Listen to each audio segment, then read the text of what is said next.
তালাকের সিস্টেম হচ্ছে প্রথমে আপনি ফাইযুহুন্না, কোরআন বলে আপনি প্রথমে স্ত্রীকে ওয়াজ করবেন।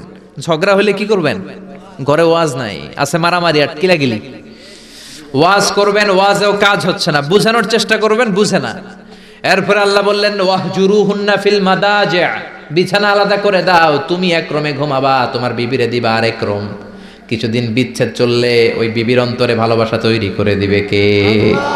সুবহানাল্লাহ পড়েন। এখন ওয়াজ করলেন, বুঝাইলেন, বুঝে না। বিছানা আলাদা করলেন, তাও শোনে না। এবার ওয়াদ্রিবুহুন্না, কোরআন বলল বউরে শাসন করো। অনেকে বলে বউরে পিটাও, না, পিটানোর কথা বলে নাই। ওয়াদ্রিবুহুন্না মানে তাদেরকে শাসাও, শাসন করো। মুফাসসিররা এটার তাফসীর করতে যে হয়রান হয়েছে যে কি দিয়ে পিটাবে। কোন মুফাসসির কয় খেজুরের ছোট্ট ডালা দিয়ে এরকম বাড়ি মারবে, আর বলবে ভালো কথা কই হরনস না কেন। অনেকে বলবে, অনেক মুফাসসির বলেছে মেসওয়াক দিয়ে বাড়ি মারবে, তোমার এত বোঝাই বুঝো না কেন, দুইটা ছেলে মেয়ে হয়েছে আমাদের, এত সুন্দর সংসার, হানিমুন করেছিলাম কক্সবাজারে, স্মৃতিগুলো কি তোমার মনে পড়ে না? তুমি আমার কৈতরি, তুমি আমার টুনটুনি, তুমি আমার সোনামণি, এগুলোকে বুঝাবেন, এরপরও মানে না। অনেক মুফাসসির কইছে বালিশ দিয়া পিটাইবেন, কোল বালিশ দিয়া, যাতে হাত পা না ভাঙে।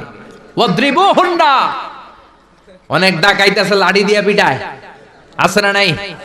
ইসলাম বলে না না, বনিবনা না হলে প্রথম স্টেপ ওয়াজ করো, বুঝাও। 2 নম্বরে বিছানা আলাদা করে দাও, তারপরেও মানে না। 3 নম্বরে ওয়াদ্রিবুহুন্না মানে শাসন করো, যার যেরকম দরকার ওইরকম শাসন করবেন, তাতেও হয় না। তারপরে ফাবাআসু হাকামাম মিন আহলিহি হাকামাম মিন আহলিহা, এই 3টা স্টেপেও কাজ হয় না। আপনার মুরব্বিদের ডাকবেন, সালিস, মেয়ের পক্ষের মুরব্বিদের ডাকবেন, 2 পক্ষের বেআইনরা মিলে মিলছিল করে দেওয়ার চেষ্টা করবে, তাতেও কাজ হয় না। 4টা স্টেপ শেষ, 5ম স্টেপ হলো তালাক। আর আমরা দইরেই কই 3 তালাক, আছে না নাই? ওমরে ফারুকের জামানায় এক লোক তার বউরে দিছে 100 তালাক, রাগের চোটে। এরকম ডাকাইত আমাদের দেশে আছে না নাই? এখন বিবি এসে বলে, ও ওমরে ফারুক 100 তালাক দিয়েছে আমার স্বামী, কি করব? সাইয়েদনা ওমরে ফারুক বলে, তোর ডাকাইত স্বামীটা কোথায়? কয় এই জায়গায়। কিরে কয় তালাক দিছস? কয় 100টা। দিবি 3টা, 100টা দিলি কেন? কয় রাগের মাথায় দিছে। কয় তারা তোর বিচার করতেছে, 3 তালাকে তোর বউ তালাক, বাকি 97 তালাক তোর পিঠে পড়বে। সুবহানাল্লাহ কইতে মন চায় না? এজন্য এই হচ্ছে তালাকের সিস্টেম। কতগুলো স্টেপ আপনি পার হলেন, তারপরেও আপনি একসাথে 3 তালাক দিবেন না। ইসলামের তালাককে 2 ভাগে ভাগ করা হয়েছে, একটা আত-তালাক আস-সুন্নি আর একটা তালাক আল বিদআই। তালাক আস-সুন্নি মানে সুন্নতি তালাক, আর তালাক আল বিদআই মানে বেদাতি তালাক। বেদাতি তালাক হচ্ছে রাগের মাথায় 3 তালাক, 14 তালাক, 22 তালাক।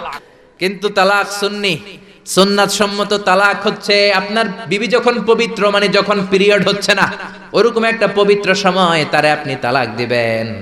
1 মাসের সময় আছে, একটা তালাক দিবেন, 1 মাসের ডিউরেশন, এর মধ্যে বিবির আবার নিয়ে আসতে পারবেন, কোনো সমস্যা নাই। সুবহানাল্লাহ পড়েন। 1 মাস পরেও মানে না, এরপরে দিবেন 2য় মাসের 2য় তালাক, তার মানে আরো 1 মাস, মোট কয় মাস? 2 মাস পরেও মিলমিশ হয় না, তারপরে 3য় মাসে তালাক দিলেন। এই 3 তালাক দেওয়ার পরে বিবি আবাদুল আবাদ আপনার জন্য হারাম হয়ে গেল। কত সুন্দর স্টেপ মেনটেন করে কত দূরে তালাক, আর আমরা দইরেই কই তালাক। এজন্য খবরদার,